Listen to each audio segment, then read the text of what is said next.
चलो theory of supply के revision अपन start करने वाले हैं।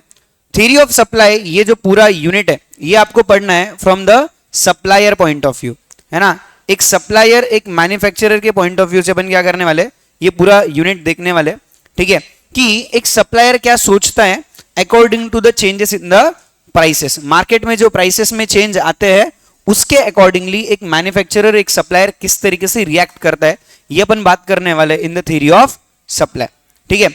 थ्योरी ऑफ सप्लाई समझने के पहले अपने को ना तीन चीजें समझना जरूरी है। What is the meaning of supply, ठीक है। देखो तीन चीजें होती है, एक होता है स्टॉक, दूसरा होता है सप्लाई, तीसरा होता है सेल। स्टॉक क्या होता है? स्टॉक मतलब इतना क्वांटिटी जो अपने पास में अवेलेबल है, राइट, जो अपन बेच सकते हैं।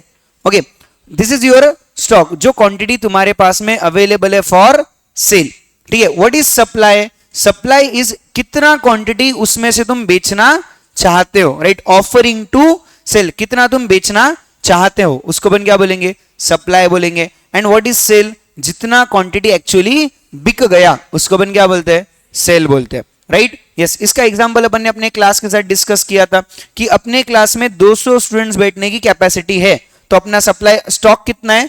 200, कि अपन 200 बच्चों को क्लास में बिठा सकते हैं, है ना। बट सप्लाई क्या होगा? हम कितने एडमिशंस देना चाहते हैं। लेट्स से हम सिर्फ 100 बच्चों की बैच रखना चाहते हैं, तो हमारा सप्लाई कितना हो जाएगा? 100 हो जाएगा, है ना। और एक्चुअली जितने एडमिशंस आते हैं वो क्या हो जाएगा? हमारा सेल बनने वाला है, राइट। तो ये तीनों भी कॉन्सेप्ट क्या होते हैं? अलग अलग होते हैं, ठीक है। कभी कभी पॉसिबल है कि आपका सप्लाई आपके स्टॉक के उतना हो जाए, राइट। कब पॉसिबल है? In case of perishable goods, right. ऐसी चीजें जो जिनका लाइफ बहुत ही क्या होता है? कम होता है या छोटा होता है, उस केस में क्या पॉसिबल है कि आपका जितना स्टॉक है उतना ही आपका क्या होगा? सप्लाई होगा। क्यों? क्योंकि इन चीजों को अगर आप संभाल के रखोगे तो ये चीजें क्या हो जाएगी?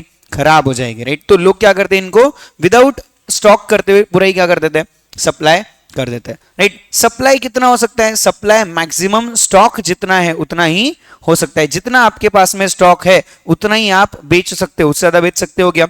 नहीं बेच सकते हो, ठीक है। ये पॉइंट अपन ने पढ़ा। समराइज किया जाए और सिंपली बोला जाए तो स्टॉक हमेशा ग्रेटर देन इक्वल टू क्या होगा? सप्लाई होगा, और supply is always greater than equal to क्या होगा?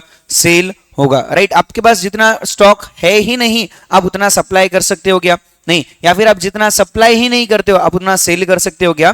नहीं कर सकते हो, राइट। ये कॉन्सेप्ट अपने को समझना जरूरी है। देन अपन ने बात किया था about the determinants of supply. Supply के कौन से डिटर्मिनेंट्स है ना। सबसे पहला डिटर्मिनेंट अपन ने क्या बोला था? About the price of goods. अगर मार्केट में गुड्स का प्राइसेस बढ़ जाएगा तो उनका सप्लाई भी क्या हो जाएगा? बढ़ जाएगा, है ना। और अगर मार्केट में गुड्स का प्राइस कम हो जाएगा तो उनका सप्लाई भी क्या हो जाएगा? कम होने वाला है, राइट। ये पॉइंट अपन ने बोला। सेकेंड डिटर्मिनेंट अपने पास क्या था? Prices of related goods. Related goods मतलब क्या सर? सब्स्टिट्यूट्स और कॉम्प्लीमेंट्री, है ना। यहां पे अपन ने एक एग्जांपल देखा था एक फार्मर का। एक फार्मर के पास में 1 एकड़ का लैंड है, उसके पास में अलग अलग ऑप्शंस है, वो कोई भी क्रॉप ले सकता है, बट वो हमेशा कौन सा क्रॉप लेगा? जिससे उसको ज्यादा फायदा हो, राइट। जो क्रॉप मार्केट में सबसे ज्यादा महंगा बिकता है वो क्या करेगा? वो क्रॉप लेगा। अच्छा, इससे क्या हो जाएगा? जो क्रॉप आज के डेट में महंगा है और सभी फार्मर्स अगर वही क्रॉप लेंगे तो उसका सप्लाई कुछ टाइम के बाद में सडनली बढ़ जाएगा। और जो चीज आज के डेट में बहुत ही सस्ती है, जो फार्मर्स ने फार्मिंग किया ही नहीं या उगाया ही नहीं, तो उसका सप्लाई मार्केट में क्या हो जाएगा? कम हो जाएगा, राइट। जैसा अपन ने एग्जांपल लिया था वोट द सोयाबीन एंड चना के बारे में। अगर अपन ऐसा बोले कि मार्केट के अंदर सोयाबीन की प्राइस बहुत ज्यादा है, ओके, सभी फार्मर्स क्या करेंगे? सोयाबीन का क्रॉप लेंगे, चना का क्रॉप कोई लेगा क्या? नहीं लेगा। तो चना का सप्लाई मार्केट में क्या हो जाएगा? कम हो जाएगा, राइट। ये पॉइंट अपन ने यहाँ पे बढ़ा था कि रिलेटेड गुड्स की प्राइसेस अगर अपने जो सब्स्टिट्यूट है ना उसकी प्राइसेस मार्केट में बढ़ जाती है तो दूसरे प्रोडक्ट की सप्लाई क्या हो जाती है? कम हो जाती है। इनवर्स रिलेशनशिप अपने को यहाँ पे क्या होता है? देखने को मिलता है, right, for the prices of related goods and supply of related goods, ठीक है।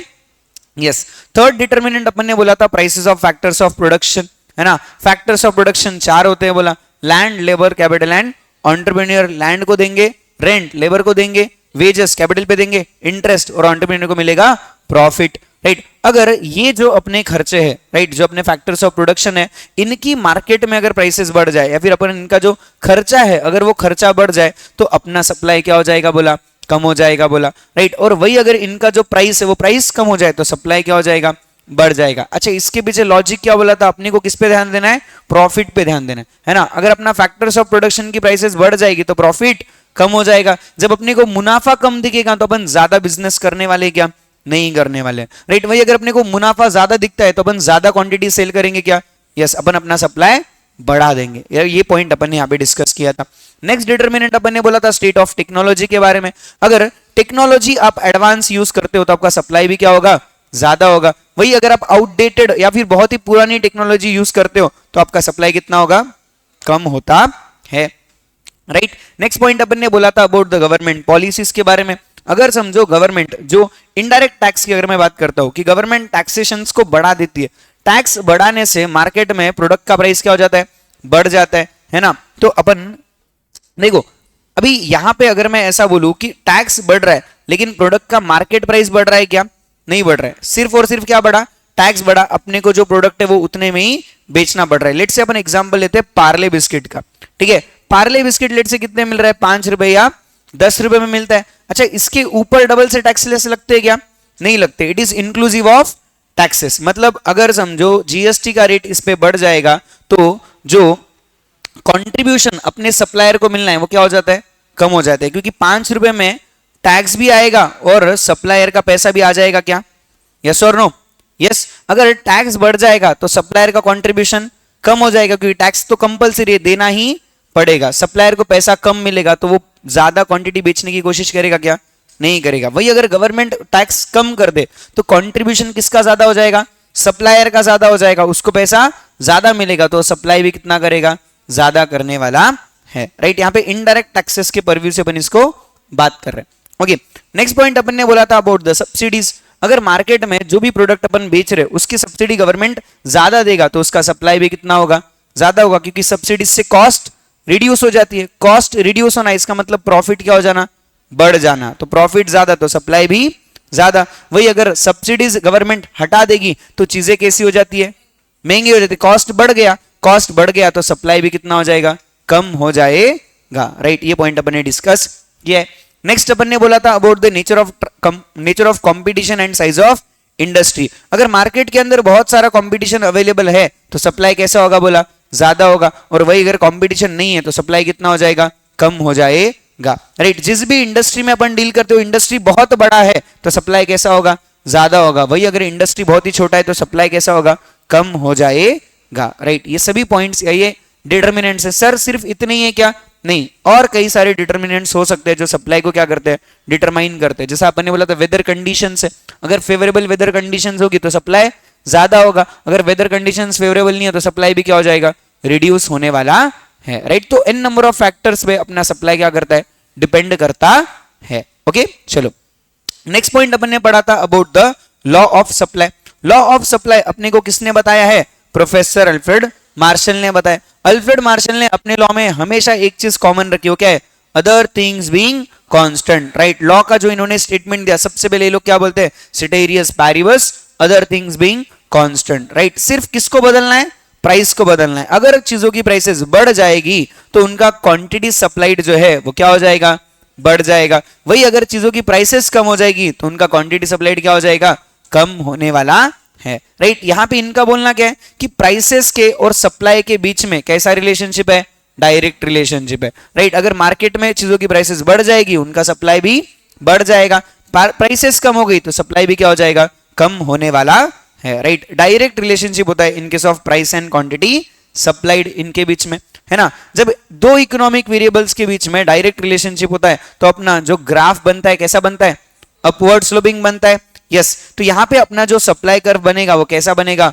अपवर्ड स्लोपिंग बनता है, राइट। लेट से 10 रुपए की प्राइस है, क्वांटिटी सप्लाइड कितना है, बोला 100 kg से, प्राइस बढ़ गई तो सप्लाई भी बढ़ गया। जैसे जैसे प्राइसेस बढ़ती जाएगी वैसे वैसे आपका सप्लाई भी क्या होते जाएगा, बढ़ते जाएगा। और अगर आप इसको ग्राफ पे निकालोगे तो आपका जो ग्राफ आएगा वो किस तरीके से आएगा, अपवर्ड स्लोपिंग आएगा, राइट। प्राइसेस बढ़ेंगी, क्वांटिटी सप्लाइड भी बढ़ने वाला है, right. Direct relationship between the price and quantity supplied, इसके लिए अपना ग्राफ आया अपवर्ड स्लोपिंग सप्लाई कर्व, अपन इसको बोलते हैं, right. It is opposite to your demand. Demand में क्या था, प्राइस और सप्लाई के बीच में इनवर्स रिलेशनशिप था और कर्व आपका डाउनवर्ड स्लोपिंग था। यहां पे क्या हो रहा है, अपवर्ड स्लोपिंग जा रहा है, राइट। देन अपन ने पढ़ा था about the changes in supply. Supply के अंदर चेंजेस दो तरीकों से हो सकता है, या तो प्राइस की वजह से होगा या तो अदर देन प्राइस की वजह से होगा, राइट। प्राइस की वजह से जब भी सप्लाई में चेंजेस आते हैं उसको अपन क्या बोलेंगे, आइदर एक्सपेंशन और कॉन्ट्रैक्शन। अच्छा, एक्सपेंशन किस वजह से होता है, बोला प्राइसेस बढ़ेंगे तो क्वांटिटी सप्लाइड भी बढ़ जाएगा, और वही प्राइसेस कम हो जाएंगे तो क्वांटिटी सप्लाइड भी कम हो जाएगा, उसको अपन क्या बोलते हैं, कॉन्ट्रैक्शन बोलते हैं, राइट। यस, नेक्स्ट अपन ने बात किया था about the changes in supply due two factors other than prices, right. Other than prices जो भी डिटर्मिनेंट्स अपन ने पढ़े उसके अंदर अगर कुछ भी फेवरेबल चेंज होता है जिससे आपका सप्लाई क्या हो जाएगा, बढ़ जाएगा, उसको आप क्या बोलोगे, इंक्रीज इन सप्लाई बोलोगे। वही अगर अदर फैक्टर्स में कुछ भी अनफेवरेबल चेंजेस हो जाए जिससे अपना सप्लाई क्या हो जाएगा, कम हो जाएगा, उसको अपन क्या बोलते हैं, इन डिक्रीज इन सप्लाई बोलते हैं, राइट। लेट्स से मार्केट के अंदर क्या हुआ, अपने प्रोडक्ट पे बैन लगा दिया गया तो अपना सप्लाई क्या हो जाएगा, कम, तो इसको क्या बोलेंगे, इंक्रीज डिक्रीज इन सप्लाई बोलेंगे। वही अगर अपना ऐसा प्रोडक्ट है जो गवर्नमेंट बहुत ज्यादा क्या कर रहा है, प्रमोट कर रहा है, लेट्स से गवर्नमेंट ने बोला प्लास्टिक बैन करना है और पेपर के जो डिस्पोजल से वो बनाना है, ठीक है, तो अपना जो मैन्युफैक्चरिंग और पेपर डिस्पोजल्स का है तो अपने बिजनेस को क्या बूम आ जाएगा, क्या यस, अपना बिजनेस बढ़ जाएगा, अपना सप्लाई बढ़ जाएगा, इसको अपन क्या बोलेंगे, इंक्रीज इन सप्लाई बोलने वाले हैं, राइट। ओके, ये पॉइंट है। चलो नेक्स्ट अपन यहां पे बात करने थे अबाउट द ग्राफ के बारे में। अगर एक्सपेंशन ऑफ क्वांटिटी सप्लाइड होता है तो एक्सपेंशन के केस में क्या होता है, आपका जो सप्लाई कर्व है वो क्या करता है, अपवर्ड मूवमेंट करता है on the same supply curve, है ना। वही अगर अपन कॉन्ट्रैक्शन की बात करें तो कॉन्ट्रैक्शन में क्या होता है, आपका सप्लाई कर्व डाउनवर्ड मूवमेंट करता है on the same supply curve, है ना। अगर अपन बात करते हैं in case of increase in supply के केस में तो वहां पे क्या होगा, राइट वर्ड शिफ्ट होगा on the supply curve, right. और आपका ओरिजिनल सप्लाई कर्व जो है उससे न्यू सप्लाई कर्व कहां बनेगा, राइट हैंड साइड बनने वाला है। वही अगर अपन बात करते हैं in case of decrease in supply, decrease in supply में क्या होगा, आपका जो सप्लाई कर्व है वो लेफ्ट हैंड साइड क्या करने वाला है, शिफ्ट करने वाला है, राइट। ये पॉइंट अपन ने डिस्कस किया था। अच्छा, ये जो इंक्रीज एंड डिक्रीज का ग्राफ है it is similar to your demand का ग्राफ, डिमांड रहने दो या सप्लाई रहने दो, इंक्रीज और डिक्रीज का बिल्कुल भी क्या है, सेम ही है। But in case of expansion and contraction demand और सप्लाई का ग्राफ क्या है, उल्टा है ना। वहां पे जो डाउनवर्ड जा रहा था एक्सपेंशन, यहाँ पे एक्सपेंशन क्या जा रहा है, अपवर्ड जा रहा है। वहां पे कॉन्ट्रैक्शन क्या था, डाउनवर्ड था, सॉरी अपवर्ड था, तो वहां पे यहाँ पे क्या है, वो डाउनवर्ड जा रहा है, राइट। यस, नेक्स्ट अपन ने बात किया था about the elasticity of supply के बारे में। इलास्टिसिटी ऑफ सप्लाई क्या होता है कि भाई प्राइसेस में चेंज आने से आपका क्वांटिटी सप्लाइड कितना चेंज हो गया, इसको अपन क्या बोलते हैं, इलास्टिसिटी ऑफ सप्लाई बोलते हैं, राइट। प्राइस के अकॉर्डिंगली आपका सप्लाई कैसे रिएक्ट करता है उसको अपन क्या बोलेंगे, इलास्टिसिटी ऑफ सप्लाई बोलते हैं, राइट। इलास्टिसिटी ऑफ सप्लाई का फॉर्मूला क्या था, percentage change in quantity supplied divided by percentage change in prices, right. इसका एक सिंप्लीफाइड फॉर्मूला भी अपन ने दिया था, क्या था formula, change in quantity divide by change in price into price divide by quantity, right. ये प्राइस और ये क्वांटिटी कौन सा होता है, ओरिजिनल वाला होता है, right. Original price and original quantity, okay. अच्छा, यहाँ पे एक नोट दिया था जिससे आप इजीली पता कर सकते हो कि आपका जो सप्लाई है वो इलास्टिक है या इनइलास्टिक है। क्या बोला था, इलास्टिसिटी ऑफ सप्लाई सबसे पहले क्या होगा, हमेशा पॉजिटिव होगा, वो कभी नेगेटिव होता है क्या, नहीं। अच्छा, क्यों नेगेटिव नहीं होता, डायरेक्ट रिलेशनशिप है, डायरेक्ट रिलेशनशिप है, इसके लिए क्या हमेशा पॉजिटिव है बोला। देन इंपॉर्टेंट, अगर समझो आप किसी भी चीज के सप्लाई को इजीली कंट्रोल कर सकते हो तो आपका सप्लाई कैसा होगा, इलास्टिक होगा। अगर आप कोई किसी भी चीज के सप्लाई को कंट्रोल नहीं कर सकते, राइट, वहां का सप्लाई क्या होगा, इन इलास्टिक होता है, राइट। ये पॉइंट है। नेक्स्ट अपन ने यहां पे बात किया था about the types of elasticity of supply.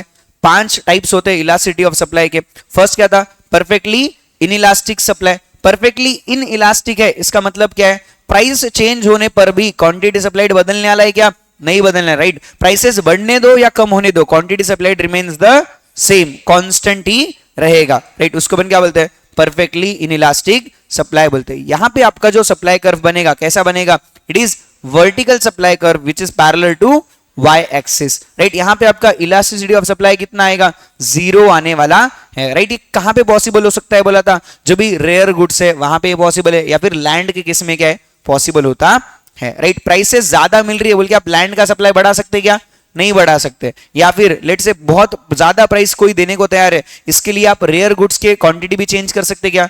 नहीं, राइट। कोई बहुत पैसे दे रहा है तो कोहिनूर के 10-50 हीरे बना के दे दो, पॉसिबल नहीं है, राइट। ये पॉइंट अपन ने डिस्कस किया था।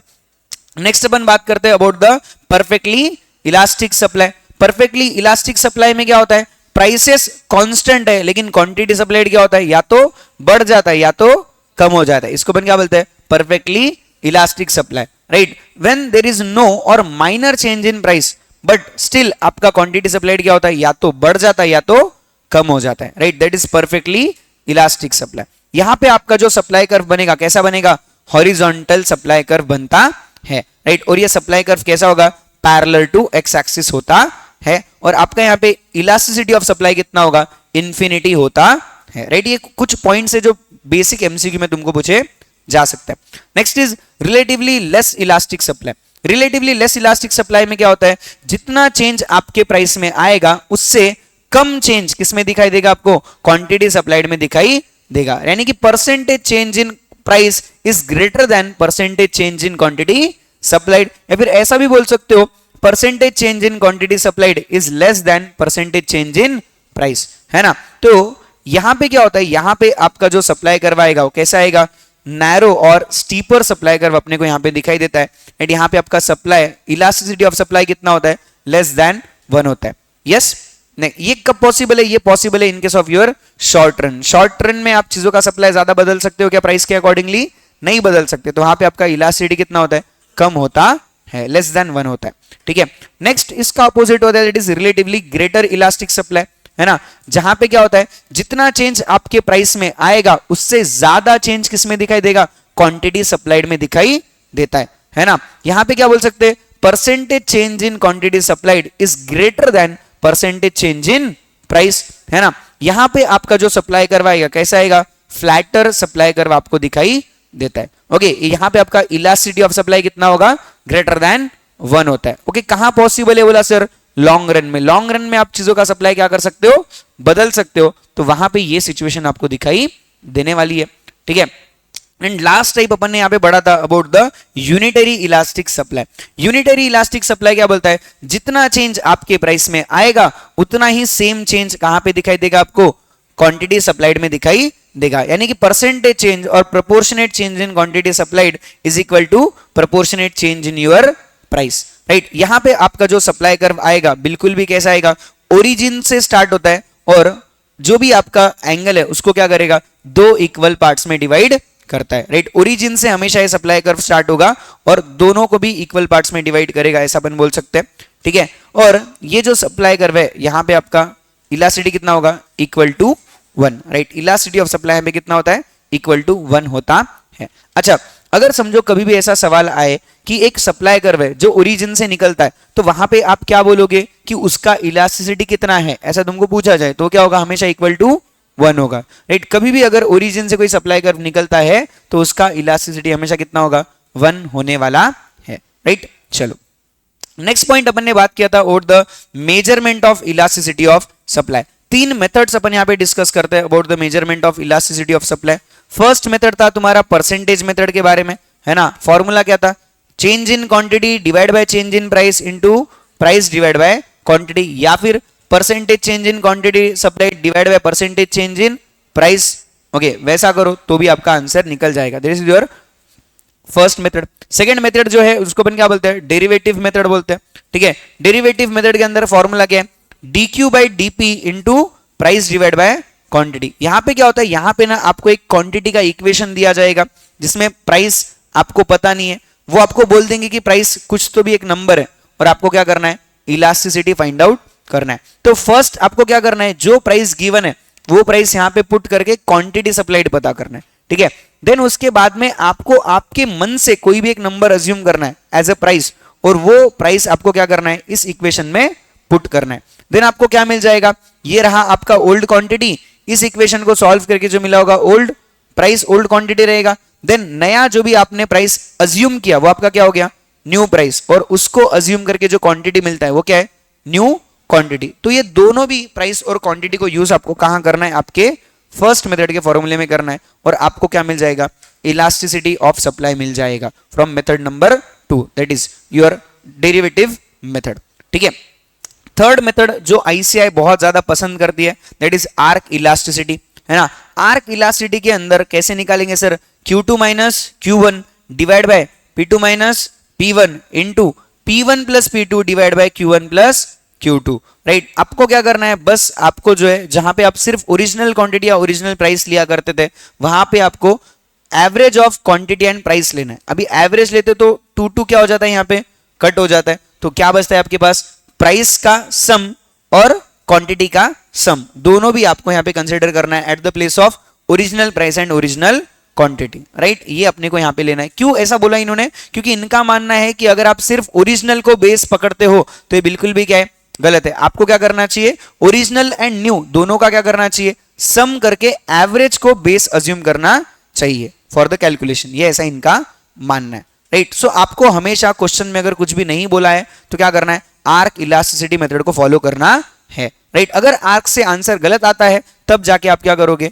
दूसरा परसेंटेज मेथड से फॉर्मूला निकाल के आंसर निकालोगे। ठीक है, यस। लास्ट पॉइंट यहां पे अपने को जो समझना था that is about the equilibrium price. Equilibrium price क्या होता है, ऐसा प्राइस जहां पे आपका क्वांटिटी सप्लाइड और क्वांटिटी डिमांडेड क्या हो जाएगा, इक्वल हो जाएगा, राइट। सच ए प्राइस जहां पे आपका क्वांटिटी सप्लाइड और क्वांटिटी डिमांडेड क्या है, दोनों भी सेम है। ऐसे प्राइस पे जहां पे आपके बायर और सेलर दोनों भी क्या हो जाते हैं, ट्रांजैक्शन के लिए रेडी हो जाते हैं, उसको अपन क्या बोलते हैं, इक्विलिब्रियम प्राइस बोलते हैं, राइट। माइक्रो इकोनॉमिक्स के अंदर इक्विलिब्रियम प्राइस डिटरमाइन करना ये एक बहुत ही क्या है, इंपॉर्टेंट कॉन्सेप्ट माना जाता है, क्योंकि अपन यहाँ पे डिमांड और सप्लाई दोनों का भी क्या करते हैं, इंटरसेक्शन चेक करते हैं कि दोनों भी कहां पे क्या हो जाएगा, इक्वल होने वाला है, राइट। इसके लिए माइक्रो इकोनॉमिक्स को अपन क्या बोलते हैं, प्राइस थ्योरी भी बोला जाता है, राइट। जो आपका इक्विलिब्रियम प्राइस होता है ना, वही क्या माना जाता है, उस प्रोडक्ट का मार्केट प्राइस माना जाता है, राइट। जिस प्राइस पे बायर और सेलर दोनों भी रेडी है फॉर द ट्रांजैक्शन, वो क्या बन जाता है, मार्केट प्राइस बन जाता है, और वही आपका क्या है, इक्विलिब्रियम प्राइस भी है, राइट। एग्जाम्पल अपन ने यहाँ पे देखा था, है ना, कि 5 रुपए के प्राइस पे 6 क्वांटिटी डिमांड होता है, 31 क्वांटिटी सप्लाइड है, मतलब सप्लाई क्या है, ज्यादा और डिमांड क्या है, कम, तो बिल्कुल भी बराबर है क्या, नहीं, इम्बैलेंस चल रहा है। तो इम्बैलेंस को क्यूर करने के लिए यहाँ पे क्या करना पड़ेगा, प्राइसेस को आपको कम करना पड़ेगा, प्राइसेस का इंपैक्ट क्या हो जाएगा, प्राइसेस कम करना पड़ेगा। वही अगर लेट से 4 रुपए का प्राइस लगा दिया जाए तो क्वांटिटी डिमांडेड कितना हो जाएगा, 12, और क्वांटिटी सप्लाइड कितना हो जाएगा, 25 बोला, ठीक है। अगेन क्या है, इम्बैलेंस है, क्वांटिटी सप्लाइड ज्यादा है, डिमांड कम है, तो अगेन इंपैक्ट क्या होगा प्राइस पे, उसको और कम करना पड़ेगा, है ना। और अगर प्राइसेस को कम कर दिया जाए तो डिमांड और सप्लाई सेम हो गया क्या, यस। जहां पे डिमांड और सप्लाई सेम हो जाएगा वो आपका क्या है, इक्विलिब्रियम प्राइस है। ओके सर, ऐसा क्यों हो रहा है लेकिन कि प्राइस ज्यादा है तो डिमांड कम है और क्वांटिटी सप्लाइड ज्यादा है। सर बेसिक लॉ बोलता है कि प्राइस अगर ज्यादा होगी तो डिमांड कम होगी, और प्राइस अगर ज्यादा होगी तो सप्लाई ज्यादा होगा, उस वजह से इंबैलेंस अपने को दिखाई दे रहा है, ठीक है। और अगर समझो प्राइसेस को और भी कम कर दिया जाए तो डिमांड तो बहुत ज्यादा हो जाएगी लेकिन सप्लाई ज्यादा होगा क्या, नहीं, राइट। डिमांड बहुत ज्यादा है, सप्लाई है ही नहीं, तो प्राइसेस को क्या करना पड़ेगा, आपको बढ़ाना पड़ेगा, राइट। इस इंपैक्ट के ऊपर भी आपको सवाल पूछा जा सकता है। आपको बोला जाएगा क्वांटिटी सप्लाइड और क्वांटिटी डिमांडेड का सिचुएशन क्या है, और पूछा जाएगा प्राइस का इंपैक्ट बता दो, ओके। तो वो भी आपको फाइंड आउट करने आना चाहिए, ओके। देन यहां पे अपने को डायग्राम निकाल के दिया है, this is your demand curve dd, और ये आपका क्या है, supply curve ss। Downward sloping demand curve, upward sloping supply curve, दोनों का इंटरसेक्शन जहां पे आता है उस पॉइंट को अपन क्या बोलते हैं, इक्विलिब्रियम पॉइंट बोलते हैं। और इस पॉइंट पे आपका जो प्राइस होगा वो क्या है, इक्विलिब्रियम प्राइस है, और जो क्वांटिटी होगा वो क्या है, इक्विलिब्रियम क्वांटिटी माना जाता है, राइट। ये सबसे इंपॉर्टेंट है फाइंड आउट करना, और यहां पे अपन क्या करते हैं, मार्केट में प्राइसिंग डिसीजंस लेते हैं, ठीक है। देन अपन ने कुछ एग्जांपल डिस्कस किए थे to calculate your equilibrium price and equilibrium quantity, है ना, ये सब अपन डिस्कस कर चुके हैं। नेक्स्ट पॉइंट अपन ने बात किया था about the determinants of elasticity of supply. Total 10 determinants की अपन यहाँ पे क्या करते हैं, बात करते हैं। सबसे पहला डिटरमिनेंट क्या बोला था, कॉस्ट ऑफ प्रोडक्शन, है ना। अगर समझो मार्केट में चीजों के भाव बढ़ जाते हैं, कॉस्ट ऑफ प्रोडक्शन भी बढ़ जाता है, तो आपका इलास्टिसिटी यहाँ पे कितना होगा, लेस इलास्टिसिटी यहाँ पे दिखाई देगी। क्यों सर, खर्चा बढ़ गया, खर्चा बढ़ गया तो प्रॉफिट कम, प्रॉफिट कम तो आप सप्लाई को ज्यादा बढ़ाओगे क्या, नहीं बढ़ाओगे, राइट। वही अगर प्राइसेस बढ़ती है बट कॉस्ट बिल्कुल भी क्या है, कांस्टेंट है, कॉस्ट में ज्यादा चेंज आया क्या, नहीं आया, सर प्रॉफिट बढ़ गया, प्रॉफिट बढ़ गया तो सप्लाई भी क्या हो जाएगा, बढ़ जाएगा, तो आपका यहाँ पे इलास्टिसिटी कितना होगा, मोर इलास्टिसिटी आपको यहाँ पे दिखाई देता है, राइट। नेक्स्ट अपन ने बात किया था about the complex production process. अगर किसी भी चीज को बनाने के लिए बहुत ज्यादा लंबा चौड़ा घिसा पिटा काम करना पड़ता है तो लोग प्राइस के अकॉर्डिंगली उसके सप्लाई को ज्यादा चेंज करेंगे क्या? नहीं करेंगे, राइट, क्योंकि लोगों को इतना कॉम्प्लेक्स प्रोसीजर करना पसंद नहीं है। हाँ, अगर बहुत ज्यादा प्रॉफिट मिलता होगा तो एक बार का लोग सोचेंगे, लेकिन थोड़े बहुत प्राइस के लिए लोग ज्यादा मेहनत करेंगे क्या? नहीं करेंगे, राइट। तो जहां भी प्रोडक्शन प्रोसेस बहुत ज्यादा कॉम्प्लेक्स होता है तो उनका सप्लाई कैसा होगा? लेस इलास्टिक होता है, राइट। एग्जाम्पल दिया था, एयरक्राफ्ट बनाना है, शिप बनाना है, ये इजी काम है क्या? नहीं, इसके लिए कई महीनों लग जाते हैं, है ना। वही अगर अपन सिंपल बात करें अबाउट द मोटर बाइक, गाड़ी बनानी है तो सिर्फ घंटों में बन जाती है, तो इसका कॉम्प्लेक्स है क्या प्रोडक्शन प्रोसेस? नहीं है। तो इसका सप्लाई आप प्राइस के अकॉर्डिंगली बढ़ा सकते हो क्या? यस, प्राइसेस बढ़ेंगी तो इनका सप्लाई भी बढ़ जाएगा, राइट। यहाँ पे इलास्टिसिटी कितना होता है? ज्यादा होता है। ओके, ये पॉइंट है। थर्ड अपन ने बात किया था अबाउट द टाइम पीरियड, है ना। लंबे समय के अंदर आप चीजों की प्राइसेस, चीजों का प्रोडक्शन है, उनका सप्लाई बढ़ा सकते हो क्या? बोला यस, बढ़ा सकते हैं। आप हमको ज्यादा टाइम दो, हम आपको चीजें ज्यादा प्रोवाइड करेंगे, ज्यादा प्रोडक्शन करेंगे, ज्यादा सप्लाई करेंगे, तो इलास्टिसिटी कितना होगा? ज्यादा होगा, अगर आपके पास में प्रोडक्शन करने के लिए टाइम ज्यादा है तो। लेकिन अगर आपको कोई बोलता है कि बहुत ही कम टाइम में हमको प्रोडक्शन करके दो, तो आप क्या बोलोगे? भाई साहब पॉसिबल नहीं है ना। तो यहां पे आपका सप्लाई कैसा होगा? लेस इलास्टिक होता है ना। कोई भी अगर आपको ज्यादा टाइम देगा तो आप उसको सप्लाई बढ़ा के दे सकते हो, लेकिन आपको कोई अगर कम टाइम दे रहा है तो आप सप्लाई बढ़ा के दे सकते हो क्या? नहीं बढ़ा सकते हो। तो क्या बोला? शॉर्ट पीरियड ऑफ टाइम के अंदर सप्लाई कैसा होता है? लेस इलास्टिक होता है। वही लॉन्गर पीरियड ऑफ टाइम में सप्लाई कैसा होता है? ग्रेटर इलास्टिक होता है। Yes, next is number of producers. अगर मार्केट के अंदर बहुत ज्यादा प्रोड्यूसर्स होंगे तो सप्लाई भी कैसा होगा? मोर इलास्टिक होता है। सब लोग मिलके क्या करेंगे? सप्लाई को बढ़ा देंगे। ओके, नेक्स्ट पॉइंट बोला था about the capacity utilisation of production unit. अगर आपका जो प्रोडक्शन यूनिट है वो ऑलरेडी 100% कैपेसिटी पे प्रोडक्शन कर रहा है तो वो क्या प्राइस के अकॉर्डिंगली अपने सप्लाई को और बढ़ा सकता है क्या? नहीं बढ़ा सकता, क्योंकि वो ऑलरेडी क्या कर रहा है? फुल यूटिलाइजेशन पे काम कर रहा है। कोई भी स्कोप अवेलेबल है क्या? नहीं है, राइट। लेकिन अगर समझो कोई भी पर्सन अपना फुल कैपेसिटी यूटिलाइजेशन नहीं कर रहा है, कहीं ना कहीं फिर क्या होगा? स्कोप अवेलेबल होगा, तो वो प्राइस के अकॉर्डिंगली अपने क्या करेगा? प्रोडक्शन को बढ़ा देगा, सप्लाई को बढ़ाएगा। लेट्स से जैसा अभी स्टूडेंट्स के केस में बोल सकते हैं, अगर किसी स्टूडेंट्स ने आउट ऑफ मार्क्स ले लिए, उसको अपन ऐसा बोल सकते हैं क्या और मार्क्स लो बोल के? नहीं बोल सकते, क्योंकि स्कोप अवेलेबल ही नहीं है, उससे ज्यादा क्या ही लेगा। लेकिन जो कम मार्क्स लेता है उसको ऐसा बोल सकते क्या कि अरे यार अगले पेपर में ज्यादा मार्क्स लेना, अगले पेपर में ज्यादा मार्क्स। तो क्या है? स्कोप अवेलेबल है। तो जहां पे स्कोप अवेलेबल होगा वहां पे इलास्टिसिटी होगी, जहां पे स्कोप ही अवेलेबल नहीं है वहां पे इलास्टिसिटी है क्या? नहीं है। ये पॉइंट अपन ने यहाँ पे डिस्कस किया था। Next is availability of raw material. अगर मार्केट में आपको जो रॉ मटेरियल चाहिए वो बहुत ही इजीली और बहुत ही सस्ते दाम में अवेलेबल है तो आपके प्रोडक्ट का इलास्टिसिटी कितना होगा? ज्यादा होगा। आप प्राइस के अकॉर्डिंगली आपका प्रोडक्ट क्या करोगे? ज्यादा मार्केट में सप्लाई कर सकते हो। थोड़ी भी प्राइस बढ़ी तो आप सप्लाई को ज्यादा बढ़ा सकते हो। लेकिन आपका जो रॉ मटेरियल वो डिफिकल्ट टू प्रोक्योर है, इजीली मिलता ही नहीं है मार्केट के अंदर, तो प्राइस के अकॉर्डिंगली आप आपके सप्लाई को ज्यादा बदल सकते हो क्या? नहीं बदल सकते, क्योंकि जो प्रोडक्ट है वो प्रोडक्ट बनाने के लिए जो चीज चाहिए वो इजीली अवेलेबल है ही नहीं, तो प्रोडक्शन पॉसिबल है क्या? नहीं है। प्राइस कितना भी बढ़ने दो, मुझे जो रॉ मटेरियल चाहिए वो मिल ही नहीं रहा है तो मैं प्रोडक्शन बढ़ा नहीं सकता। लेट्स से एग्जांपल लेते हैं कि कोरोना सिचुएशन के अंदर मार्केट में कोई एक ऐसा प्रोडक्ट है जो चाइना से मंगाना पड़ता था फॉर द प्रोडक्शन, है ना। तो चाइना से पूरा ही प्रोडक्शन, मतलब जो रॉ मटेरियल आना था वो बिल्कुल भी क्या था? बंद था। अब मार्केट में उस चीज का भाव बहुत बढ़ते जा रहा है, लेकिन जो मैन्युफैक्चरर है वो प्रोडक्शन कर पा रहा है क्या? नहीं, क्योंकि उसका जो रॉ मटेरियल वो टोटली इंपोर्ट बंद हो चुका है। दैट इज द पॉइंट कि वो प्राइसेस बढ़ने के बाद भी अपने सप्लाई को ज्यादा बढ़ा नहीं सकता है। ये पॉइंट है। Next is warehousing facility. अगर किसी पर्सन के पास में वेयर हाउसिंग फैसिलिटी अवेलेबल है, इजीली है और बहुत ही सस्ते दाम में अवेलेबल है, तो वो अपने सप्लाई को क्या कर सकता है? इलास्टिक रख सकता है। प्राइस के अकॉर्डिंगली वो क्या करेगा? वो चीजों को स्टोर करके रखेगा, और जब भी प्राइस बढ़ जाएगी सप्लाई बढ़ाएगा, और जब भी प्राइस कम हो गई सप्लाई को क्या कर देगा? रोक देगा। किसके पास में वेयर हाउस है? उसके पास में। जिसके पास में वेयर हाउस नहीं है वो ऐसे काम कर सकता है क्या? नहीं कर सकता, right. So warehouse facility है तो आपका सप्लाई भी कैसा होगा? इलास्टिक होगा, है ना। नेक्स्ट पॉइंट अपन ने बात किया था about the factors of production.